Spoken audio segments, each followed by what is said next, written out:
اس میں قرآن و سنت کی وہ سچی اور پکی توحید دنیا کے سامنے رکھ کر چلے گئے جس کو دنیا نے پڑھا سمجھا، اور آج تک اللہ کے فضل و کرم سے وہ مثال ہے کہ صحابہ تابعین اس عقیدے پہ نہ تھے جو عقیدہ آج صوفیہ کے پاس یا اشاعرہ اور ماتوریدیہ میں سے بہت ساروں کے پاس۔ اسی سلسلے کی کڑی پیارے نبی صلی اللہ علیہ وسلم کی قبر کی طرف سفر کر کے جانے کا مسئلہ تھا۔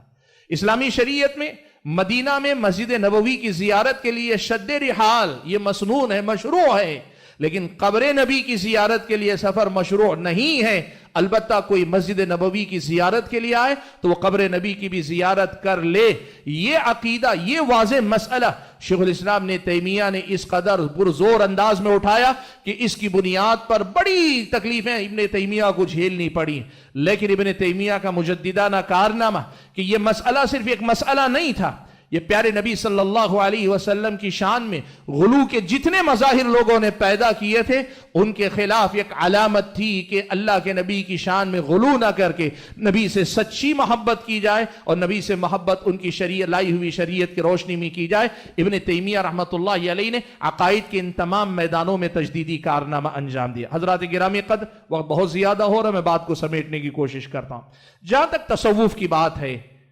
سعودی عرب کے ایک عالم دین ہیں،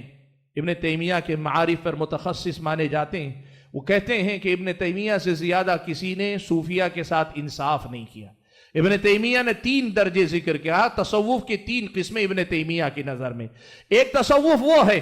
جس کا معنی زہد، قناعت، انابت اللہ، اللہ تعالیٰ کی طرف لو لگانا، قلیل سے قلیل دنیا پہ اکتفا کرنا۔ یہ جو زہد اور قناعت اور عبادت کا مفہوم ہے یہ تصوف کی اصل ہے، لیکن یہ اس کے نام زہد ہیں، اس کا نام قناعت ہے، اس کا نام دنیا سے قلیل تعلق ہے۔ یہ تصوف کی صحیح شکل ہے اور یہ سلف صالحین کا تصوف ہے۔ اس کو تصوف کا نام نہیں دیا جاتا تھا، لیکن اگر تصوف کی کوئی سچائی ہے تو یہ وہ ہے۔